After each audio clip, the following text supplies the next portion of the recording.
Kamusta? Ipagpaumanhin po ninyo. Medyo naging abala lamang ako nitong mga nagdaang buwan. Sobrang namiss ko ang pagsulat pero ano bang magagawa ko kagaya nyo? May sarili din ako mga ginagawa. Tuwang-tuwa ako dahil sabi ng mga anak ko, marami umanong naghahanap ng karugtong ng kwento. Pinipilit nila ako. Sabi pa ng isa, siya na lamang ang magsusulat at ako lang daw ang kikwento. Sabi ko naman, baka hindi maging detalyado. Ako na lang para buong buo talaga. Walang labis at walang kulang. Magbabalik tanaw po tayo sa mga nakaraan. Diba, nanatili sa amin si Irma dahil nga inoobserbahan ko ito. Pero si Irma, doon ito natutulog sa bahay nila Ate Orsa. Hindi kasi pumayag ang tiyo na doon sa silid ko. Baka daw may gawin ako. Hayop na aswang yan. Sabi ko naman na sa loob na lamang ako matutulog katabi ni tiyo at si Irma ay doon sa bodega. Pero tumanggi pa rin. Baka gapangin ko daw. Mabuti na raw doon sa bahay nila Ate Rosa dahil may halimaw na bantay doon na si Mang Omar. Parang hindi naman ako kilala nila tiyo. Para ba akong isang bastardo at manyakis? Hindi naman, di ba? Siguro ay dahil ito sa naranasan nila noon sa kasagsagan ng paggamot ko kay Irma. Nadala siguro at iniisip na may sa pagkademonyo na rin ako. Hindi na nila naisip na mas demonyo pa sila sa akin pero ako pa itong lumalabas na napakasama nun. Hindi ko naman pinapatulan. Malaki ang respeto ko kay tiyo.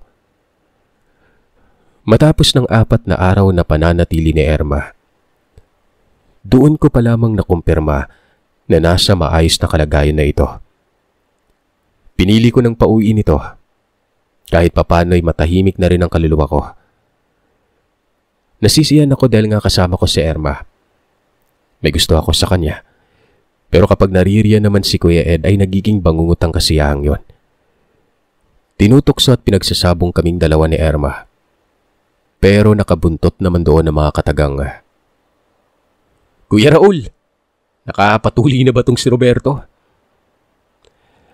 Biruin nyo, napakasimple at kalmadong pagwiwika lamang yun pero ang dating sa akin nun, isang sampal at panghihiya. Ito namang si Tiyo, sinasakyan ng kapatid niya. Nagkakasundo silang dalawa. Oo, syempre. Pero malaki ng edad niya nung nagpaano ng kwan yan. Siguro kasabay nung natuto na siyang mangbarang. Napasama pa nga sa akin eh. Sabi niya, wag daw ako mag-iingay. Sarap mismo naming dalawa ni Irma ang magkapatid nag-uusap. Hindi ko naman magawa makapalag nun. Kasi nga ang tono at daloy ng pag-uusap nila. Karaniwan lang. Yun bang ang seryoso ng mga muka? Maliban pa dyan, may mga kung anong dinudugtong pa. Yung mga personal ko ay sinisiwalat ng dalawa. Hindi daw ako naliligo. Minsan na daw akong nabaliw at delikado akong tao. Huwag ka makikinig sa mga yan, Irma ha. Malakas lang mang-alas ka mga yan. Walang magawa sa buhay. Ngayon na pala yung huling araw. Pwede ka nang umuwi. Matapos kong sabihin yun ay sumabat pa itong si Kuya. Ang hina ng pagsangbit kong yun pero narinig ni Kuya yun. Sabagay aswang nga at malakas ang pagdinig. Ihatid mo siya bukas, Roberto. Malayo pa naman yung bahay nila. Tsaka, ikaw naman yung tumira doon. Akala mo, hindi ko alam yung diskarte mo. Magaling na yan at ano ka mo? Kailangan mo pang obserbahan. Gusto mo lang makasama. Magdala ka ng banig at unan bukas o di kaya magsama ka na din ng damit. At doon ka naman magbakasyon. Tama na yan, Ed. Kapag nabanasa yan, iyak ka talaga. Baka idamay pa ako ng animal na yan. Sabat naman ni Kuya Raul kay Kuya Ed noon. Hindi talaga ako makareklamo noon. Nakakahiya naman. Ewan ko ba kung bakit ang lakas ng tama ko noon kay Irma. Nung makauwi na si Irma, para bang nawalan ng kulay ang buhay ko.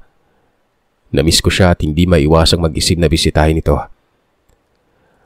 Ang pinoproblema ko lamang noon kapag gumawa ako ng aksyon, siguradong puputaktin ako ng pang-aasar. Kaya nung wala na si Irma, Iniiwas-iwasan ko talaga magpakita sa kanila noon ng pagkalumbay. Lalo na itong si Kuya Ed na halos araw-araw ata ako na lang ang binabantayan. Ang ginawa ko, nagpatuloy ako sa adhikain ko. Yun bang manggagamot na ako? Naging sunod-sunod noon ang pasyente. Hindi ko alam kung bakit lumalapit sa akin yung iba. Yung mga sakit nito, yun pang mga sakit na normal sa katawan o pagkatanda. Hindi pwede maggamot yun. Galing lahat yun kay Bora. Tapos pinasa naman sa akin. Akala siguro ni Bora, Diyos ako. Inis na inis ako lalo noong may lumapit na parabang isang ubo na lang patay na. May malalang sakit sa baga. Lumapit sa isang albularyo. Isang partikular na araw nun, hindi ko inaasahan noon na bibisitahin ako ni Erma. Nagulat ako kasi nga mga ilang buwan na rin yun. Siguro 1 taon na ata bago pa siya nagpakita muli. Akala ko magpapagamot pero hindi pala. May idinulog lamang siya sa aking problema. Na kesyo may kaibigan daw siyang ginagayuma. Naawa umano siya dito dahil alam niya namang wala itong gusto sa isang tao. Pero bigla na lamang umanong na humaling. Sino ba tong kaibigan mo, Erma? Taga saan? Dati kong kaklase. May nanliligaw sa kanya. Tingin ko ginayuma yon. May mga pagkakataon kasing nagkakakwentuhan kami. Wala siyang gusto sa tao. Hindi pa niya balak magkaroon ng nobyo pero makalipas lang ng mga 2 araw, nakita kong kasama niya yung lalaki. Balisa yung mukha niya. Parang wala sa sarili. Dagdag pa ni Erma. Kaagad niya umunong naihalan tulad sa kanyang sarili ang nangyari dito. Nagtanong siya sa mga kakilalang albularyo malapit sa kanila. At ayon sa pagsisiyasat, ginayuma nga daw. Ang problema, walang umako para tulungan si Desa. Dahil ang tao umanong ng gayuma, angkan ito ng may mga karunungan. Malalakas umano yon. Baka kamo mapahamak sila kapag nanghimasok. Pinayuhan na lamang si Erma na wag makialam. Hayaan na lamang ito, total mayaman naman umano ang nanggayuma. Ano? Sinabi nila yon? Abay, hindi na lang sana nila pinasok yung pagiging manggagamot kung duwag pala. Hindi magandang pakinggan yung maglamang sa isang tao makuha lang yung gusto Nakakaawa naman yung kaibigan mo. Alam ba to ng mga magulang niya? Ano bang pangalan ng babae yon? Tanong ko. Kagad namang sinabi ni Erma ang pangalan. Pero tawagin na lamang natin itong Desa. Dagdag ni Erma. Alam umano ng mga magulang pero hindi na daw ito nakialam na parang gusto ding mangyari yon dahil nga mayaman ng tao. Kasalukuyan kaming nasa tanggapan noon. Wala akong kaalam-alam noon na naroroon pala sa gilid si Kuya Ed at Pandak. Nagtatawanan ng dalawa. Ang gaganda ng mga pang-usap mo, Roberto. Tsaka, iba kong ituring mo si Erma. Yung mga napapabisita dito, pinapalayas mo Walang iya. Yan na yung animal. Kailan ba ako tatantanan nito? Ikaw, Pandak Tinitira mo na rin ako. Gusto mong magdumi ng salagubang. Ilubayan niyo na nga ako, Kuya Ed. Ang seryoso ng usapan namin dito Bumalik kayo sa trabaho niyo. Totoo, Sir Seth. Pinapalayas ko talaga yung mga pasyenteng napapadako lalo na yung wala namang sakit na hindi pangkaraniwan. Yun bang kahit sugat lamang tapos nagpapagamot. Tapos malaman-laman kong nadapa pala yun. Abay, sino bang hindi magagalit doon? Siyempre nagmumukha akong timang sa kakagamot doon. Tinawas ko pa tapos wala namang problema. Yung may sakit sa baga nga nakatikim sa akin ng Bora nun. Galing kay Bora yun Ang lakas manigarilyo. Magsugal na magdamag yung tao dahilan na nagkaroon ng sakit sa baga tapos ipinasa sa akin. Sinugod ko talaga si Bora.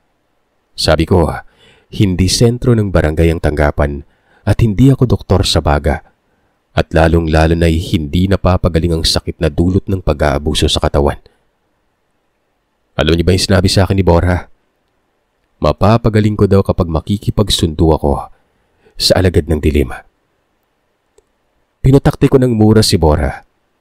Kita mo namang nagbabagong buhay na ako. Pababalikin pa talaga ako sa pakikipagsundo. Ganun nila ako ituring. Para bang wala nang imposible para sa akin nun. Ang matinulang siguro, si Aurelio kasi nga, seryoso yun at talagang ayaw ng mga kalisaw. Yung kulisaw, yung mga makukulit. Bueno, mabalik tayo sa usapan namin ni Erma. Nabanggit niya rin sa akin ang pangalan ng gumayuma. Gerardo daw ito. Nagulat ako. Itong si Gerardo ay kaidaran ko lang at kilalang kilala ko ang tao. Nakakasabayan ko kasi ito noon nang magpunta kami sa may kamigin ni Kuya Ed. Buong akala ko nga noon kanan ang gamit niya pero kaliwa pala. Mabait naman yun nang makausap ako. Sa bagay, may mga tao talagang mabait lang sa una pero may tinatago palang lihim. Nagmamay-ari ang pamilya nila Gerardo ng malawak na plantasyon ng iba't ibang prutas. Kasama na dyan ang pinya at saging. Alam ko na dati pa na ang pamilya nila ay may mga karunungan, pero wala akong narinig na hindi kaaya-ayang pinaggagawa ng mga ito. Maliban na lamang sa mga sandaling yon na nagayuma ng isang babae. Magkapit-bahay lang ba kayo ng kaibigan mong si Desa? Tanong ko kay Erma. Ayon naman kay Erma, magkalapit lamang ang kanilang mga bahay. Doon ko na napagpasya na punta nito. Sinabi ko kay Erma na sasama ako sa kanya. Doon ko sa bahay nila Erma isasagawa ang pangkontra sa gayuma. Bakit Roberto? Hindi ba pwede dito yung pagsasagawa mo ng pamamaraan? Doon pa talaga. Diskarte mo bulok. Tara alis na kayo pandak. Parang nag-uusal na yung animal eh. Lagot tayo nito. Sabi ni Kuya Ed. Para nang sasabog ang ulo ko noon. Hindi pa pala umaalis ang mga yon. Hindi ako pinaganti. Mabilis na sumirit ng takbo ang dalawa. Talagang nasa dila ko na noon ng isang malupit na tigalpo na ibabato ko sa kanila. Natawa na noon si Erma. Tapos nakita kong parang nagustuhan ang pagpunang yon ni Kuya. Nang makatitig pa ito sa akin, animoy kinikilatis ako tapos nagwika siya ng, bakit nga ba hindi na lang dito Roberto? Bakit doon pa sa amin? Pero ayos lang naman kasi nga wala naman doon sina Lola at Lolo. Ako na lang mag-isa doon. Nasa Negros sila. Mga 1 linggo din sila doon bago pa bumalik. Namatay kasi yung kapatid ng Lolo. Kilala mo naman siguro ang mga naririto Erma. Hindi ako pinatatahimik. Mas maigi nang doon. Nang makatuon naman ako ng maayos sa trabaho ko. Saktong-sakto, wala pala mga kasama mo doon. Alis tayo mamayang hapon. May mga ihahanda lang ako. Dito ka lang sa tanggapan ha. Babalikan kita rito. Tumango si Erma. Mabilis naman akong nagpunta sa bahay namin. Sa natatandaan ko ay libreta ni Tia ang kukunin ko. Kasi nga wala pa akong alam sa gayu-gayuma. Ang plano ko noon ay pag-aralan ng proseso. 3 libro ang hawak ko maliban pa sa mga pinagtagpi-tagping papel. At yung ikatlo, ito na yung naglalaman ng malulupit na barang at kulam. Isa na dito ay yung pag-aalay. Pero hindi yung librong yon ang tinutukoy ko. Kung hindi yung may kulay pulang tabon. Naroroon kasi ang mga karaniwang pamamaraan ng isang hukluban. Ang katagang hukluban ay kabuang konsepto ng isang mangkukulam, mambabarang, manggagaway at iba pa. Partikular sa kaalaman ng dilim. Ang mga pangunahing pamamaraan ang nakapaloob sa pulang libreta. Alam ko yon dahil nabasa ko na lahat ng nilalaman. Kaso nga lang, hindi ko nakakabisado gawa ng napakarami nun. Makapal pa ata yun sa libro ng Biblia, Sir Seth. May iba't ibang uri ng gayuma. May sa prosesong organiko. May talandro. May sa potion. May tukso. May sa lason at marami pa. Siyempre, may marami ding uri ng pangontra. Nakadepende ito sa antas at kalidad ng isang gayuma. Pero may pangontra na pangkalahatan. Ito ang hinahanap ko ngayon. Kasi nga kung gagawin ko isa-isa ang pangontra batay sa kung ano-ano mga uri ng gayuma, kukulangin ng 1 linggo sa paghahanda. Hindi rin naging madali ito. Para parang isang seremonya. Ritual na naman sa patay. Nadala pa naman ako sa ganitong paraan, lalo noong sinapit ko yung unang pinasok ko na ang mundo ng pagiging mambabarang. Dalawa yung proseso na pwedeng pagpilian pero nasa harap pa rin ng isang patay nun. Nag-iisip ako sa kung ano ang gagawin ko. Mahirap namang halongkatin uli yung kay Tia Socorro dahil natitiyak ko na sa mga puntong yon ay mga buto na lamang ito. Hindi naman pwedeng gagala ako sa sementeryo tapos maghalongkat ako doon. Kapag may nakakita sa akin, pagkakamalan ako magnanakaw. Kaya dito na pumasok sa isipan ko si Kuya Ed. Kung ano pang pinakamabisang paraan, dun pa talaga ako mapapaisip na kailangan ko ng tulong ng isang gabunan. Siyempre si Kuya Ed na yon, na alam ko namang isang santo ng pagkapilyo ito. Kailangan kong makakuha ng isang labi ng tao. Yung walang tatsa, walang anumang pagkabulok at hindi nangangamoy. Ganito kasi ang mangyari mga kagiliw. Magriritual ako sa patay na yon. Ilang oras na ritual yon at titirikan ng maraming kandila ang labi.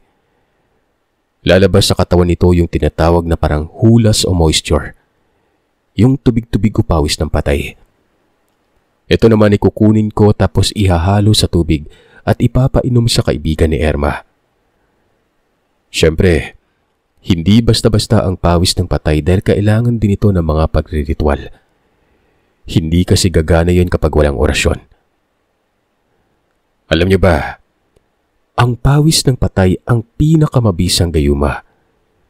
Hinahalo ito sa pabango mga kagiliw at ang pangbasag din ng gayuma ay galing din sa pawis ng patay. Pero salungat na proseso ang gagawin. Ang problema ngayon, kahit manghingi ako ng tulong kay Kuya Ed, saan naman siya pupulot ng labi, diba? Isinantabi ko muna ang pagkabagabak na yon.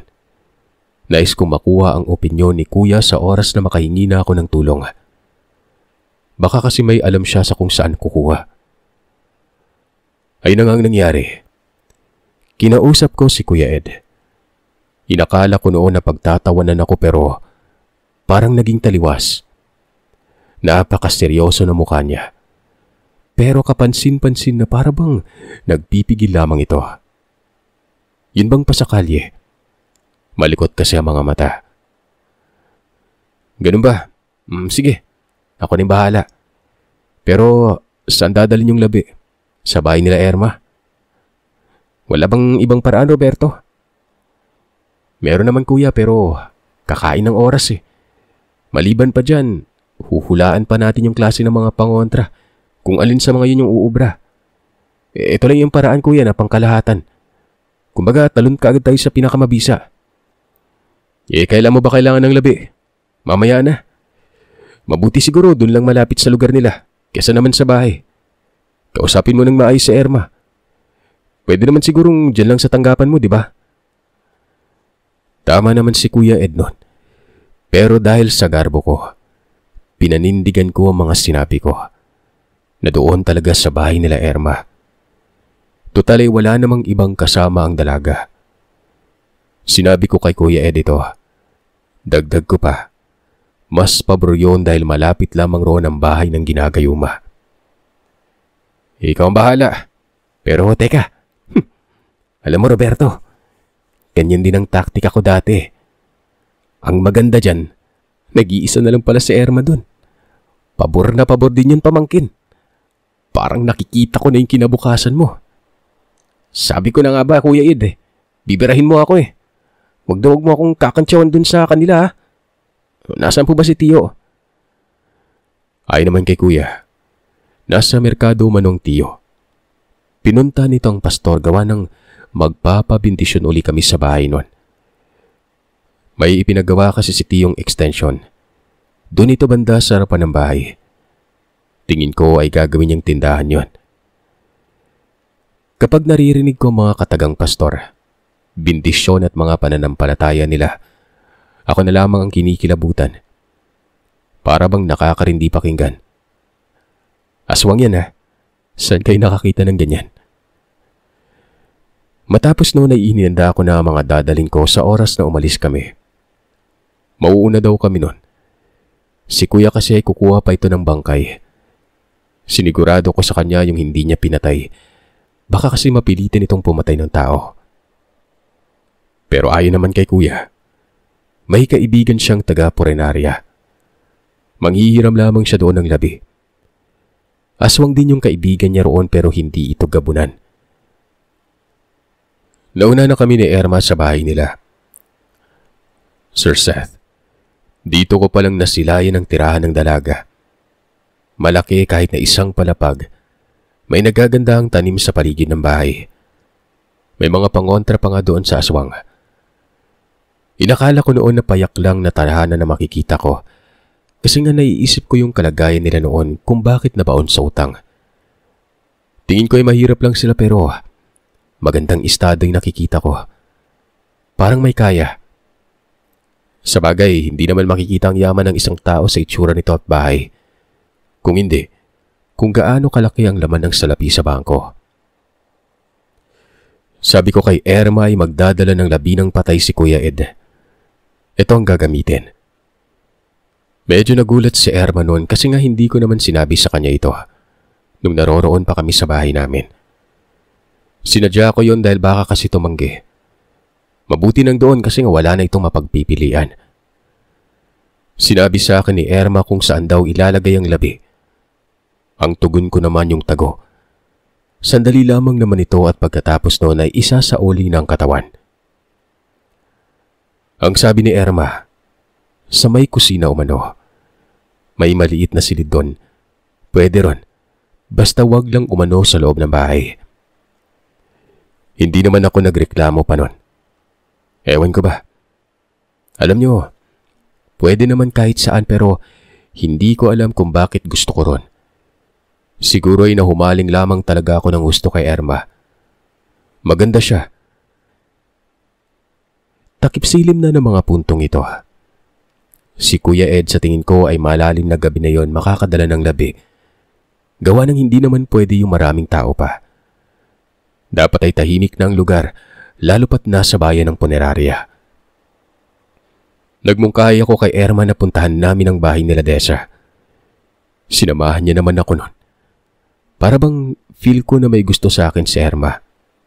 Feel ko lang yon kasi nga nakikita ko siyang sumasaglit ng tingin sa akin. Tapos kapag nakikita o nasisipatan ko, parang nagugulat. Siyempre, nakatuon ang atensyon ko sa kanya kung kaya alam ko ito. Pero hindi din ako nagpapahalata. Nung naglalakad pa nga kami patungo sa kung saan nakatira si Desa, nakahawak pa ito sa bisig ko. Para bang kinokuryente ako nun. Hindi ko naman magawang makatingin sa kanya kasi nga nahihiya ako. Nakikiramdam lamang talaga ako nun. Naaamoy ko pang samyo ng pabango niya na para bang nakakapang-akit. Mga 3 ektarya ang layo sa kani-kanilang mga bahay. Pero may ilang mga tahanan pa roon maliban sa kanila. Katunayan, marami kaming nadaanan. Siguro ang nasa may pinakadulo, yun lang yung bahay nila Erma. Tinuro pa sa akin ng dalaga ang bahay bakasyunan ng kumulam sa kanya nun. Yung napatay ko. Malaki at talagang mahahalatang mayaman. Mayaman pa siguro sa amin yun. Ang hindi lang namin inaasahan noon ay noong makarating kami sa bahay nila Desa ay naroroon ng kaibigan ni Erma. Kasama pa nito ang gimayumang si Gerardo. Hindi ko alam ang gagawin nun. Nagsalpukan ng titig naming dalawa ni Gerardo na para bang nagulat pa ito nang makita ko. Mabilis naman ako noong nagkunwari sabay tapik kay Erma at sabing, "Huwag ka magpapalata. Sakyan mo lang ako." Hindi naman kumibo si Erma. Itong si Desa, nakita ko, malalim ang mga mata. Nawari ba'y walang tulog? Nakatulala ito, tapos parang walang kaluluwa. Pero maganda siya.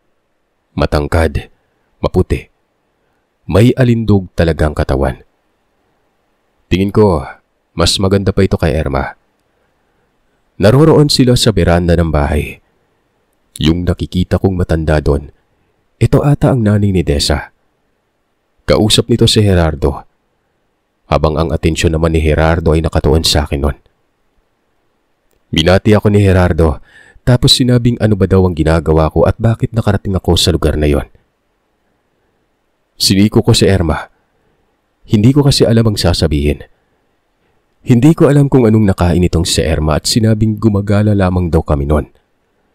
Nobya ko umano siya at gusto niyang ipakilala ako sa mga kaanak. Hindi ako nakakibo, lalo na nang humigpit pa ang pagkahawak sa akin ni Erma noon. Tapos yung pisngi nito ay dinampi na sa balikat ko. Napadaan ng Gerardo. Teka, bakit ka nga ba narito? Malayo ang sa inyo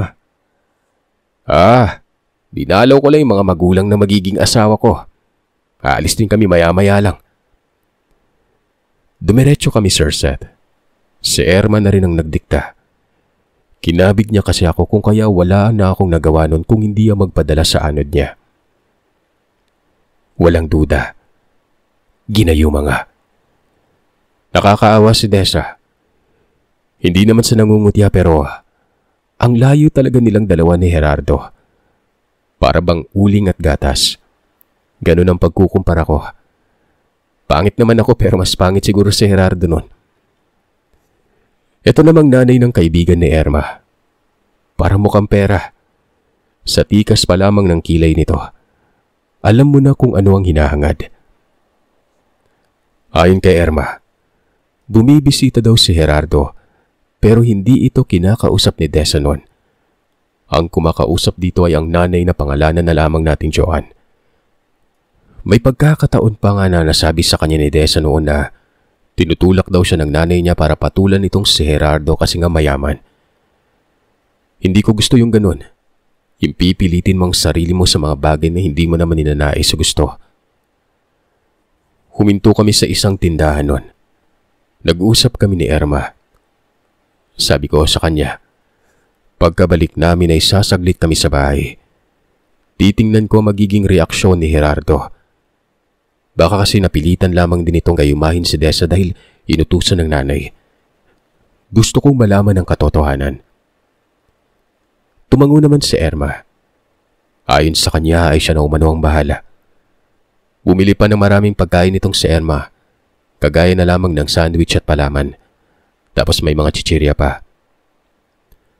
Nung bumalik na kami, si Gerardo na lamang ang nasa beranda. Si Dessa ay nakita ko sa loob ng bahay. Tulog ito sa sofa. Para bang pagod na pagod ang katawan. Tingin ko, hinalay ito ng hinalay ni Gerardo. Mukha pa lang kasi, manyakis na. Pasimpleng umupo si Erma habang ako naman noon ay parang nagdadalawang isip pa. Yun bang kunwari, inaaya kong magmadali si Erma na umuwi. Pero ang totoo, sasaglit talaga kami doon. Umupo ako sa harapan mismo sa kung saan nakaupo si Gerardo. Nakatingin ito sa malayo, tapos nakikita ko ang daliri na sobrang likot. Nilalaro niya ito sa hawakan ng silya at nagpapasipol-sipol yon. Pumasok ng bahay si Erma. Tumabi kay Dessa. Tinapik pero hindi nagising. Pinuna naman siya ng nanay ito na kasalukuyan noong nasa kusina at naghahanda ata na makakain. Nakita kong tinungoy ni Erma. Alam ko na ang gagawin nito sa nanay ni Dessa. Magtatanong yon. Ako naman noon, para mabasag ang katahimikan ay kinausap si Gerardo. Pero sa ibang usapan yon. Kinamusta ko lamang siya. Kako, patuloy pa rin ba siya sa pagkakarga? Pero ganoon na lamang ang pagkabigla ko noon. Nang sabihin itong, kilala kita Roberto. Alam ko ang pakay mo dito. Huwag ka na magkunwari pa. Kung may gagawin ka, huwag mo nang ituloy. Huwag ka makialam sa mga bagay na hindi mo kinakasasangkutan. Baka kasi ito pa yung dahilan para maudlot ang pamamayagpag mo. Malalim ang kahulugan ng mga sinabi niya pero nakukuha ko ang punto na yon. Nagpantig pa ang tenga ko noon. Tumayo ako at tumabi sa kanya.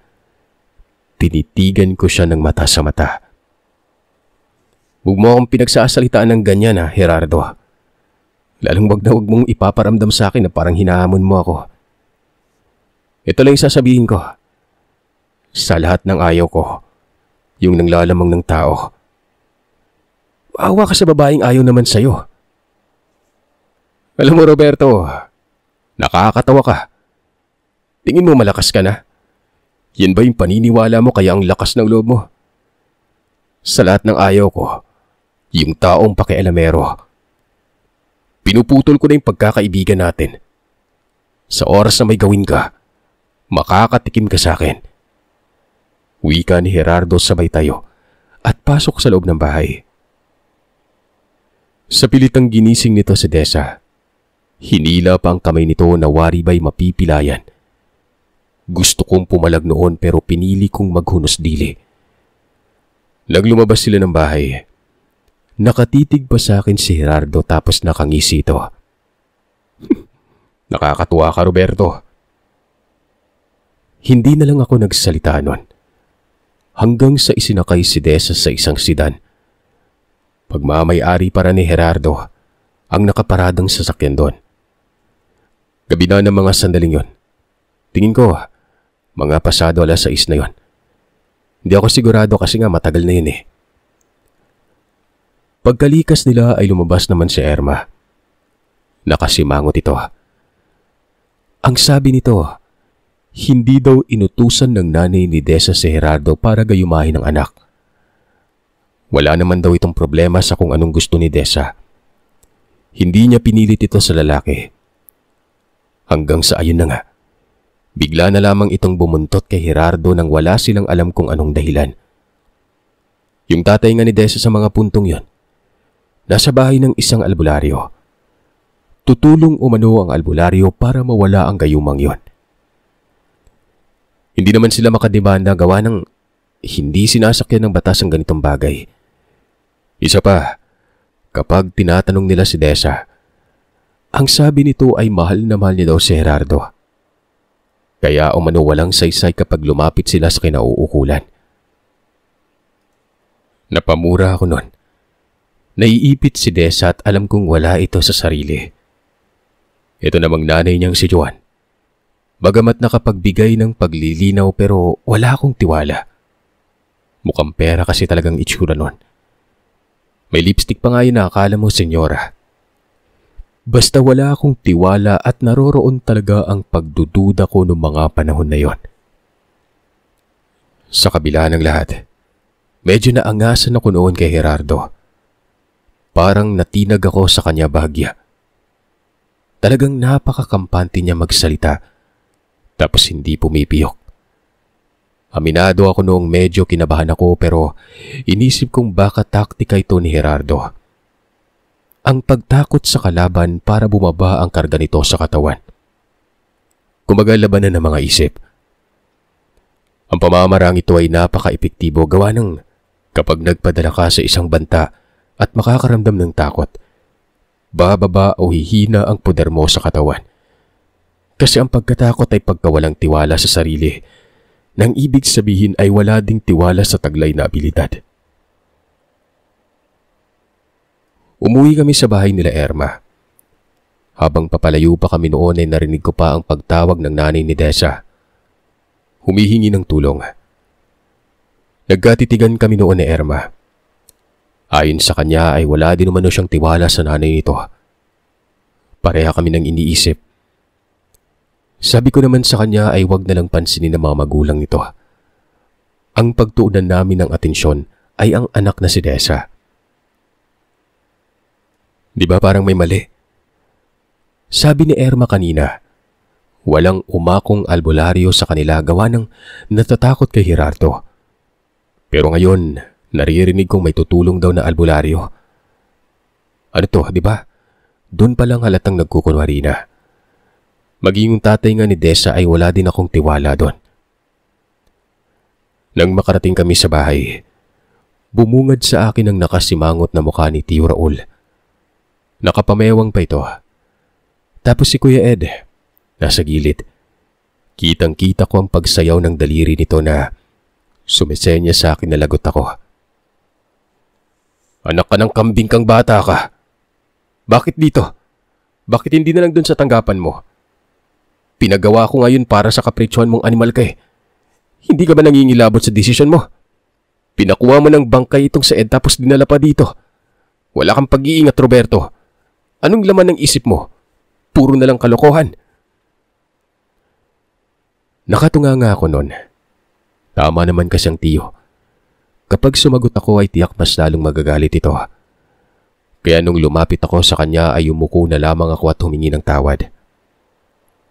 Nagpapasikat kasi yan kay Erma, kuya. Sinasakyan ko nga lang yung walang hiyang yan eh. Hoy Erma, may gusto sa yan si Roberto. Minsan nga kapag nasa silid yan may ginagawang... Basta, naririnig ko yung pangalan mo. Ayun na, pinalala pa ni Kuya Ed ang sitwasyon. Nang-uugat na ang mukha ko noon pero nagpipigil lamang ako na parang maiiyak na ako noon. Kasi wala na akong lusot pa. Mabuti na lamang at kumalma itong si Tio Raul. O ikaw Erma, ayos lang ba sa'yo na may labi ng tao dito? Minsan sawayin mo din tong si Roberto. Huwag mong hayaan. May latak na kasing utak niyan eh. Ayos lang naman po. Ang Tio Raul, Manong Raul. Ako naman nang humingi ng tulong eh. Ayos lang. Nasaan po ba yung labi? Ay, nadulas ang dila mo Erma. Tiyo mo na pala ngayon si Kuya. Magandang sinyalis yan para kahit papano maging masaya naman itong pamangkin ko. Tio Raul, namumuro na sa akin yung kapatid mo. Yan oh, kahit saan ilagay puro na lang banat. Sitayin mo naman Tiyo. Sos, kunwari ka pa Roberto. Ito naman yung dahilan kung bakit gusto mo dito eh. Totoong nauhumaling ka talaga kay Erma. Bueno, nasa likod ang labi. Saan mo babalak gamitin yon? Ang sabi ko ay ipasok sa kusina ang labi nun.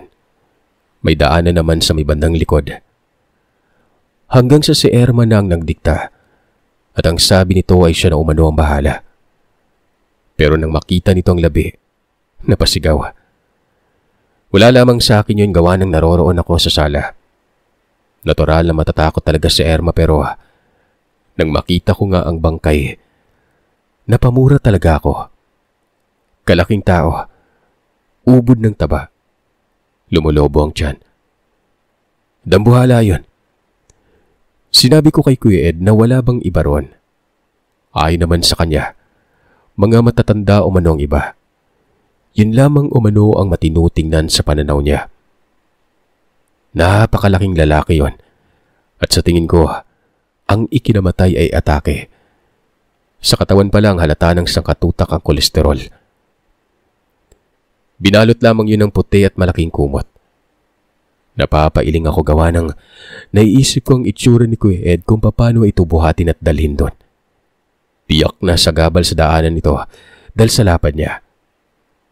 Malaki pa yun kay Manong Omar. Nahirapan pa nga sila ni Tiyo noon ang ipasok ito sa maliit na silid. Hindi mapigura ang mukha ni Tiyo. Galit na galit ito at nagpipigil lang. Pero kahit papano'y natutuwa ako kahit pa nasermonan ako noon. Alam kong sa likod ng mga ginawa ko, nag-aalala pa rin ang Tiyo sa akin. Yung maliit na silid, saktong-sakto sa isa sa gawa kong ritual. Pader ang bawat dingding, walang ibang gamit. Lalagyan kasi ng mga kandila ang palibot nito para magmoist yun. Pero pagkatapos na yun ng ritual, uunahin kasi ang ritual bago pa ang pagsindi ng kandila sa palibot ng labi. Kagaya ng dati, wala akong ibang kasama sa silid matapos mapasok ito kung hindi si Kuya Ed. Ito naman lagi ang katuwang ko. Seryoso pa yung mukha nito. Siyang nagtirik ng mga kandila sa bangkay. Bale, nakahiwalay ang labi. Nasa may bandang pintuan ako at 1 metro mula sa akin, papasok. Yun ang bangkay. May hiwalay din na pagtitirik ng kandila. Iba yung inihanda ni Kuya sa labi. Iba din yung itinirik ko sa harapan ko nun. 3 itim na kandila kasi ang gagamitin sa ritual. Tapos mga ilang sangkap katulad ng abo, lana, mga tangkay at bunot ng niyog. Matapos noon si kuya ay naroroon sa sulok umupo.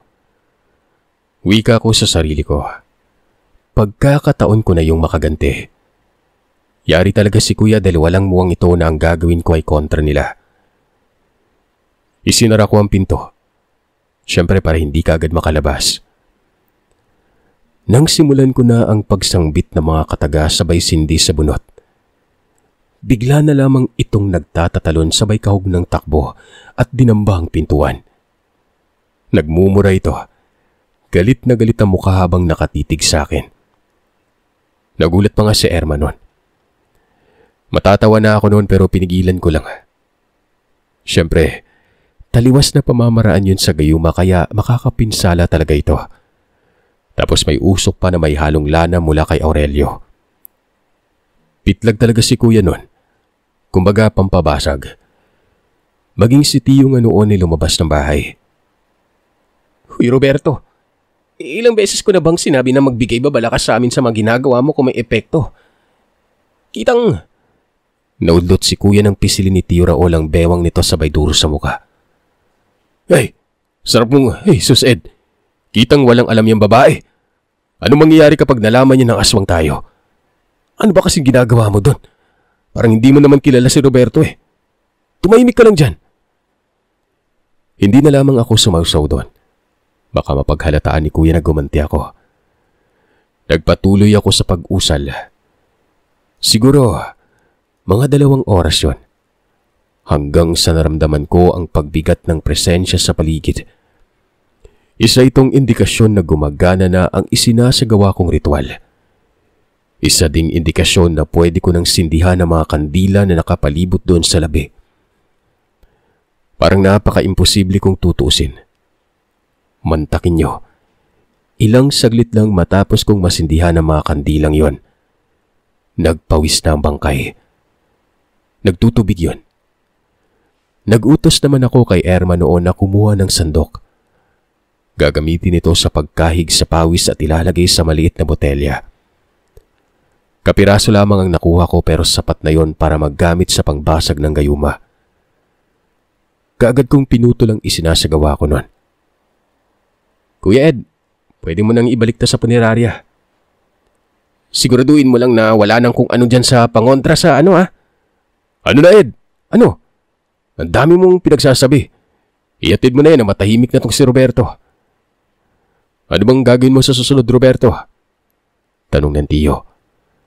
Ang sabi ko naman, pupuntahan ko si Gerardo. Nang marinig ni Tio ang sinangbit kong pangalan, nanlaki ang mga mata nito. Ano ka mo? Gerardo? Ang hanak ng asyendero ang gumayuma? Abay, ito na Roberto. Ito na. Binuksan mo na ulit ang isang digmaan.